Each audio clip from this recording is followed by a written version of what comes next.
Did you want to talk? Well, real quick, we can lead into like the fourth down stuff. So I did think it was interesting. There were a couple fourth down calls today that I thought we should talk about, given that we've been talking about fourth downs. In the Titans game, I thought Mike Vrabel did a really good job.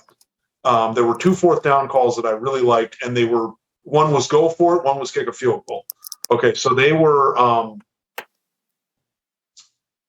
driving down the field, and it had just started raining. Right, this was early in the game. They were tied at 0. No one had scored yet, and they got like a 4th and 1. And I can't remember if they ran the ball or if Tannehill did a sneak or something. But they decided to go for it. They got it, and then they ended up. I think Tannehill threw a touchdown pass, so they get up 7-0. And at that point, it's like, all right, you're at home. Do you necessarily need to go for it? No, but it's kind of like it just started raining. Who knows how long it's going to rain? We're down here. Let's go for this. Let's try to get a touchdown.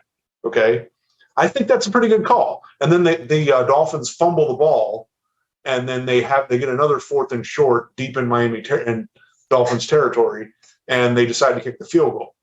And it's kind of it's like, all right, I think that was the right call because you got that fumble. You don't want to come away with no points. Just kick the field goal, make it a 2-score game. I thought both of those calls were perfect. I thought that was the right amount of risk. And the right amount of, taking a risk, and then there was the right amount of, all right, let's be cautious here. Let's just kick the field goal, get the 3 points. Yeah, in the ultimate going for it on fourth down decision, the Bengals today, which, let's just start out with this. First of all, Joe Burrow and Jamar Chase, I don't think it's hyperbole for me to say, is that the new Montana to Rice? Maybe. Because, my goodness, Joe Burrow's thrown for 950 yards the last 2 games. Right. And Jamar Chase had 266 yards today. Right. Like, they were insane. And the defense came through. They held the Chiefs to 3 points in the second half. Like, gotta give the Bengals credit. And, I stated earlier, Joe Burrow is my new favorite quarterback. I was in the fan club at LSU. I'm at the front of the bus now waving pom-poms. This guy is insane. Yep. Second year, and he's out-dueling Patrick Mahomes in a game. It's nuts. Well, that game, they scored 34 points. He had to make a bunch of throws. He had to throw the ball down the field. They had to score a bunch of points. And it's at the point now with Joe Burrow where you're like, if they're behind, you feel like you got a shot. And that's what you want out of your franchise quarterback. You want to be behind and feel like we're screwed. Like with him, with Burrow, you're kind of like, this guy can make plays. We got a shot. And, he's got some big old brass balls because he doesn't care. If a guy's one-on-one down the field, he's throwing it. There's no question about it. He is throwing it down the field. It's not even a concern. So, yeah, that is just Burrow and Chase are just studs. Down call. Do you think they should have kicked the field goal, or you would agree? Yeah. So let's set this up. So the Bengals have the ball. It's still more than 2 minutes to go, and they're down inside. It's 1st and goal at like the 3. So, and the game's tied. Kansas City has 1 timeout left. So, I'm thinking, run the clock as far down as you can, and then just kick a field goal. That was my first kind of thought. And then so they tried to score on 1st down and 2nd down. They couldn't score. Then they tried to score on 3rd down, didn't get in. And so then I was like, and then they go for it on 4th down, and I'm like, what are you guys doing? Like, the game's tied. Like, you've got the ball. I think there was 1:48 to go. And I was just like, what is happening here? They went out to go for it. Now, and they went for it. Joe Burrow throws the ball. It's incomplete, but they called pass interference on somebody. So they got away with it.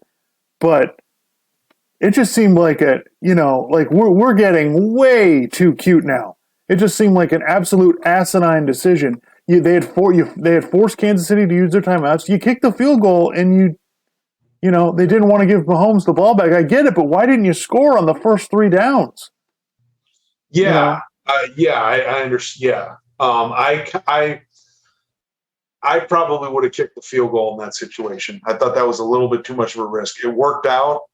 But that's tough because if they didn't get that interference call, and then you give Kansas, now granted, Kansas City would have had to go down and get a field goal. They wouldn't have had as much time, but they would have only had to get a field goal. So yeah, I would have kicked the field goal. I would have just, you kick the field goal, or like on like you run the clock down if you want to take a delay of game on 4th down, and like you move the ball back, but you run the clock down as far as possible. Then Mahomes would have gotten the ball with, I don't know, 50 seconds left. Yeah. And then he's only got to get 3 points to tie, but still he's only got 50 seconds and no timeouts. So like I would have, because I would have kicked the field goal. So if they had the lead, then maybe I would have been like, all right, just go for it because you already have the lead. But they didn't have the lead at all; they were tied. So, Yeah, I thought that it worked out for them. So how far do you think the Bengals can go? What do you think about this team? Well, I mean, considering they just went toe to toe with the Chiefs, I mean, and the thing, it's fun. Let's see, the Chiefs. So who's probably going to make the playoffs? So the Chiefs are already in, right? The Bengals are in now. Probably be the Bills, probably the Patriots. The Colts are still in, right? I think they have to. The Colts are still in. At the moment, yeah, they might have to. I think they have to win next week, but yeah. Right. And then Las Vegas is in. Yeah, they could go pretty far.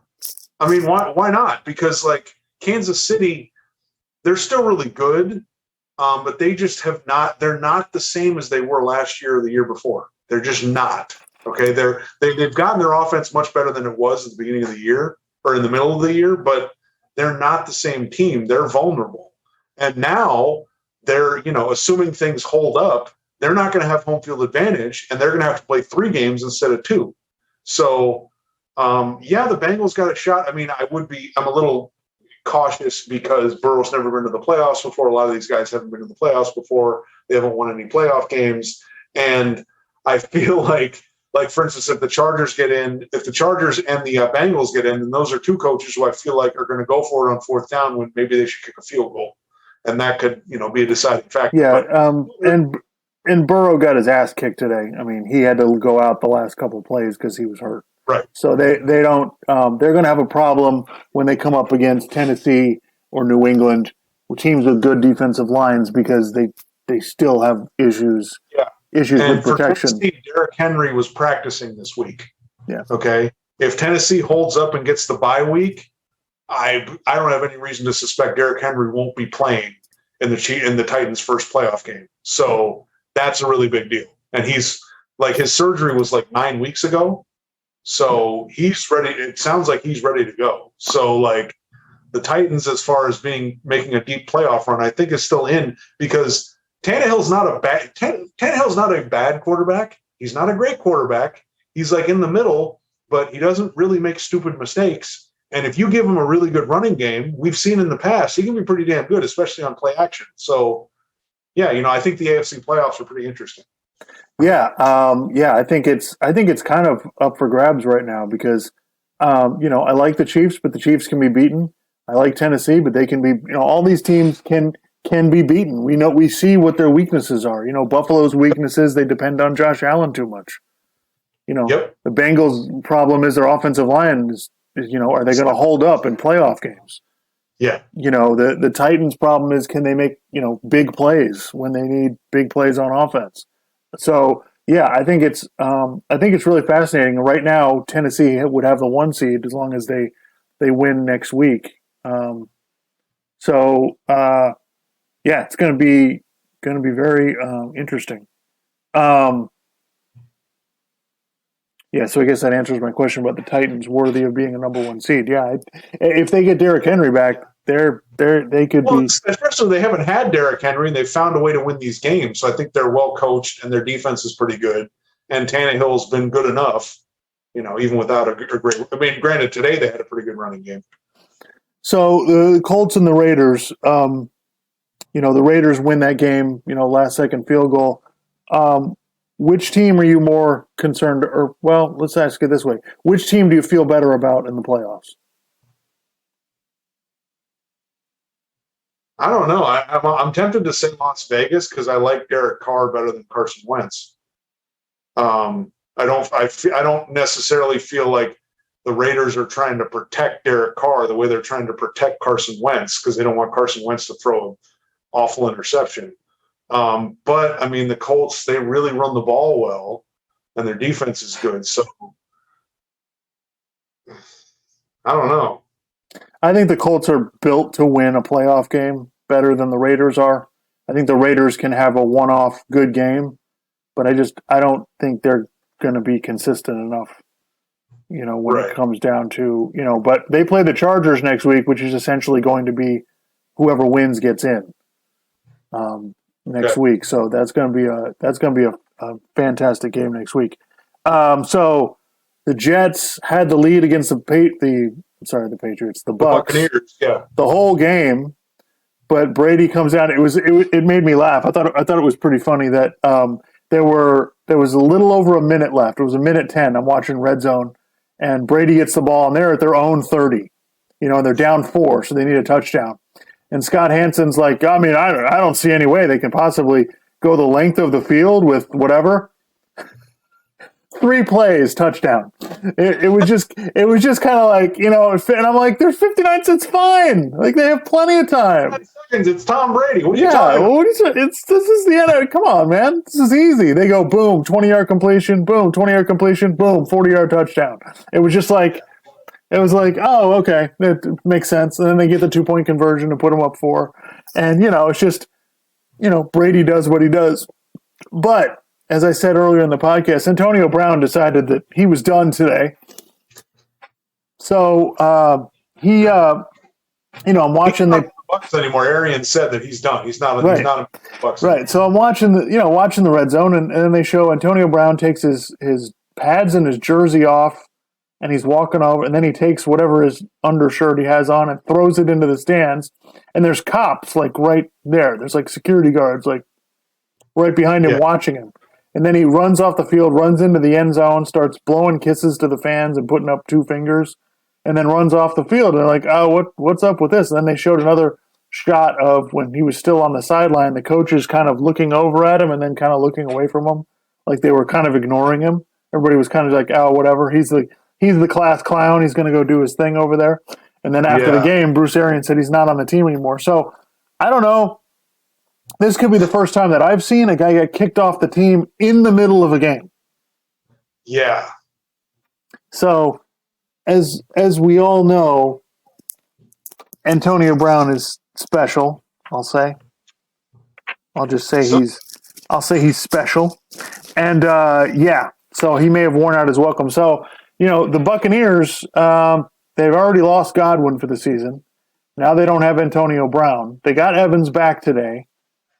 So how do you feel about the Bucs' chances and in the playoffs and the NFC in general? I mean, I don't know. I kind of like Brady. I think he needs all those guys. So, I don't know. I feel like they're gonna. I mean, the Jets were leading the entire game. The Jets. I mean, so I kind of feel like they're going to come up against the Rams or the Packers or somebody else, and I just don't, But granted, we didn't feel that good about the Bucs last year, and they pulled it out. So I don't know. I would, but if I have to answer right now, I wouldn't feel too good about it. Yeah, I certainly think they've got problems. And I've heard from several people that, Colin Cowherd, Bill Simmons, they're concerned about Green Bay because they allowed Cleveland to run the ball on them. And, they're allowing a lot of rushing yards. And, yeah, I get that concern. I understand that. But I still feel better about Green Bay than I do about any of these other teams. Matthew Stafford threw 5 interceptions in the last 2 games against Minnesota and Baltimore. So I still think the Rams are good, and I wouldn't count them out. But if you're asking me, I think if Green Bay gets some of the guys that are injured back on defense, I still like them the best because Aaron Rodgers can basically control the game. Running the offense, he can basically control the game, and as long as Green Bay's defense doesn't just get torched, I'm not as worried about giving up some running yards because teams, if you're going to run the ball the whole game, you're not going to score 35 points. It's really hard to do. So I still feel good about them. I'm not counting Tampa Bay out, but it doesn't look good. Yeah, no, it doesn't look good. You certainly can't count out Brady in a playoff game because he's shown the ability he can win playoff games even when he doesn't play well. So yeah, I mean, it's one of the. So I would probably feel maybe better about them because they have Brady. Like for instance, Dallas. I think their ceiling is winning one playoff game. I just don't. I mean, they just lost today to Arizona. I just don't think that they can beat a really high level team. I don't think they can put it all together in one game. So, Dallas is better than I thought they were at the very beginning of the year. But they're still. I was probably overreacting at the beginning of the year. I think, or even before the season. I think that they're kind of what they usually are. They win their crappy division, and they've got some talent, and they can probably beat some teams. They can probably win a playoff game. Yeah, I don't know. Something's wrong with their offense. They couldn't score. Yeah. I mean, they were down 22-7 until the fourth quarter today, and there's something not right because the scary part is their defense is actually pretty good. Yeah. That's actually the best part of their team right now. I don't understand how a team with that much talent on offense is struggling like that. That's weird. Yeah. It doesn't make sense. They go long stretches where they can't score, and then last week, it looked like, well, they got it together. They blew out the Redskins, or the Washington football team.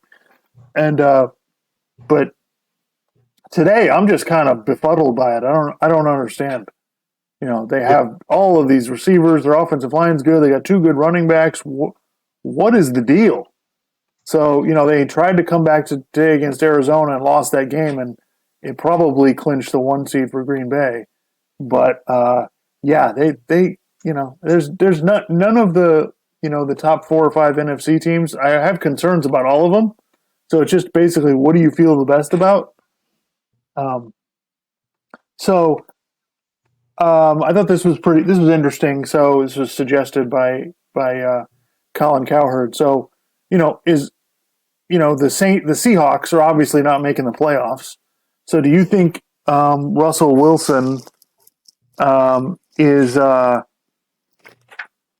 to leave, number one?